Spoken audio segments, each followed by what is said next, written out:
warahmatullahi wabarakatuh.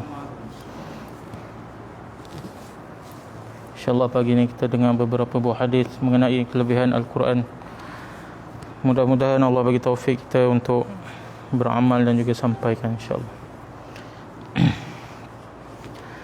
An Abi Darda'i radhiyallahu anhu 'anil Nabi sallallahu alaihi wasallam qala aya'jizu ahadukum an yaqra'a fi lailatin sulutsal Qur'an qalu wa kaifa yaqra'u sulutsal Qur'an qala qul huwallahu ahad ya'dilu sulusal Quran.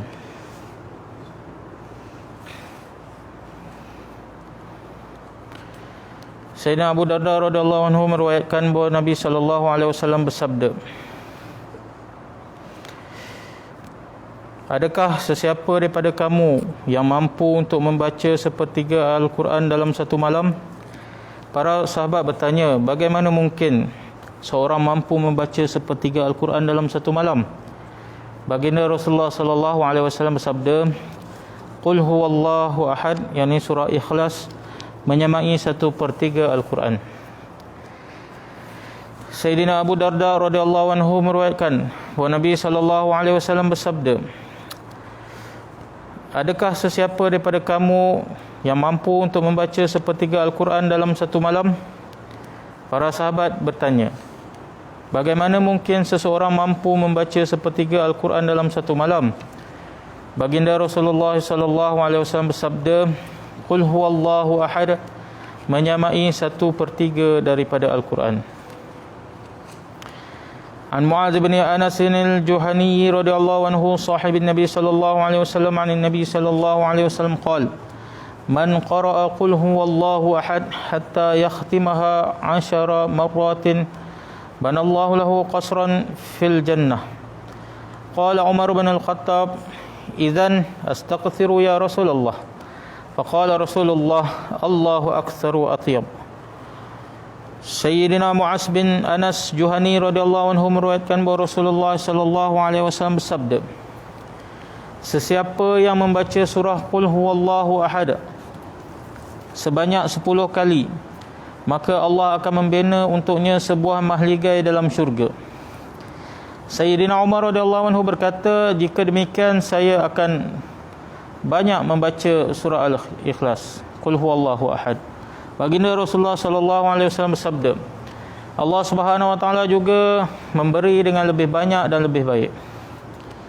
Sayyidina Mu'adz bin Anas Juhani radhiyallahu anhu meriwayatkan bahawa Rasulullah sallallahu alaihi wasallam bersabda, sesiapa yang membaca surah qul huwallahu ahad sebanyak 10 kali, maka Allah Subhanahu wa taala akan membina untuknya sebuah mahligai dalam syurga. Sayyidina Umar radhiyallahu anhu berkata, jika demikian saya akan memperbanyakkan bacaan qul huwallahu ahad saya. Baginda Rasulullah sallallahu alaihi wasallam bersabda, Allah Subhanahu wa taala juga memberi dengan lebih banyak dan lebih baik.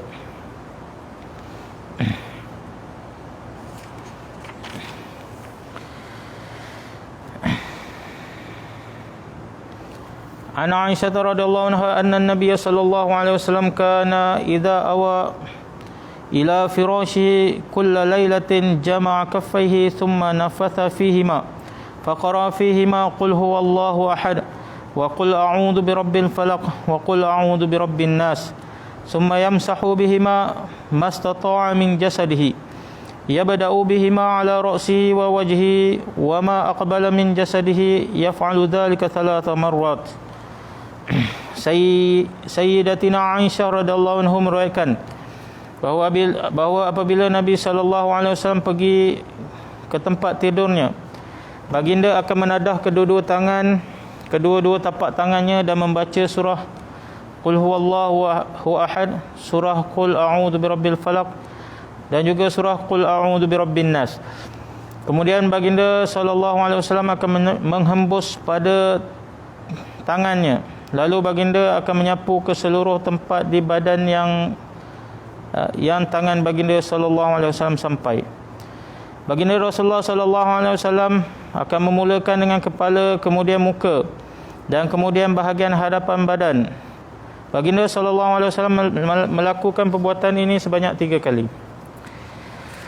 Sayyidatina Aisyah radhiyallahu anha meriwayatkan bahawa apabila Nabi sallallahu alaihi wasallam pergi ke tempat tidurnya, baginda akan menadah kedua-dua tapak tangannya dan membaca surah Qul huwallahu ahad, Qul a'udzu birabbil falaq dan Qul a'udzu birabbin nas. Kemudian baginda sallallahu alaihi wasallam akan menghembuskan pada tangannya. Lalu baginda akan menyapu ke semua tempat di badan yang tangan baginda sallallahu alaihi wasallam sampai. Baginda sallallahu alaihi wasallam akan memulakan dengan kepala, kemudian muka dan kemudian bahagian hadapan badan. Baginda Rasulullah sallallahu alaihi wasallam melakukan perbuatan ini sebanyak 3 kali.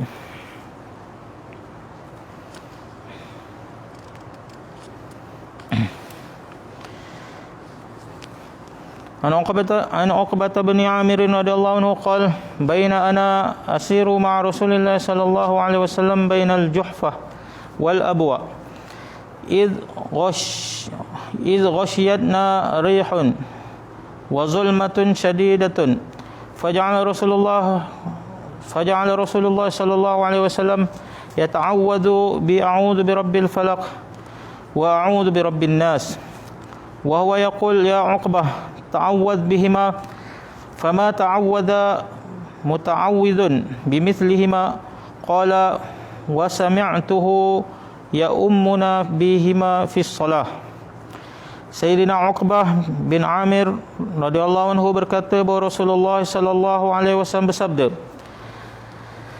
saya bersama Rasulullah sallallahu alaihi wasallam sedang berjalan dalam satu perjalanan antara Juhfah dan Abwa. Tiba-tiba ribut yang kuat dan keadaan yang sangat gelap menyelubungi kami. Baginda Rasulullah sallallahu alaihi wasallam pun mula meminta perlindungan daripada Allah dengan membaca surah Qul a'udzu birabbil falaq dan Qul a'udzu birabbin nas. Kemudian baginda bersabda, wahai Uqbah, mintalah perlindungan daripada Allah dengan membaca 2 surah ini. Tidak ada sesiapa yang mendapat perlindungan dengan perantaraan benda-benda lain lebih daripada perlindungan yang didapati melalui kedua-dua surah ini. Yakni tidak ada doa untuk meminta perlindungan yang lebih mustajab di sisi Allah Subhanahu wa taala daripada kedua-dua surah ini. Kedua-dua surah ini tidak ada tolok bandingnya dalam memohon perlindungan kepada Allah. Sayyidina Uqbah berkata, saya mendengar Rasulullah sallallahu alaihi wasallam membaca kedua-dua surah ini semasa mengimami kami dalam solat. Sayyidina Uqbah bin Amir radhiyallahu anhu berkata bahawa Rasulullah sallallahu alaihi wasallam bersabda, saya bersama dengan Rasulullah sallallahu alaihi wasallam sedang berjalan dalam satu perjalanan di antara Juhfah dan Abwa. Tiba-tiba ribut yang kuat dan keadaan yang sangat gelap menyelubungi kami. Baginda sallallahu alaihi wasallam pun mula meminta perlindungan daripada Allah dengan membaca surah Qul a'udzu birabbil falaq dan Qul a'udzu birabbin nas. Baginda Rasulullah sallallahu alaihi wasallam bersabda, wahai Uqbah, mintalah perlindungan daripada Allah dengan membaca 2 surah ini. Tidak ada sesiapa yang mendapat perlindungan dengan perantaraan benda-benda lain lebih daripada perlindungan yang didapati melalui kedua-dua surah ini. Yakni tidak ada doa untuk meminta perlindungan yang lebih mustajab di sisi Allah Subhanahu wa taala daripada kedua-dua surah ini. Kedua-dua surah ini tidak ada tolok bandingnya dalam memohon perlindungan kepada Allah.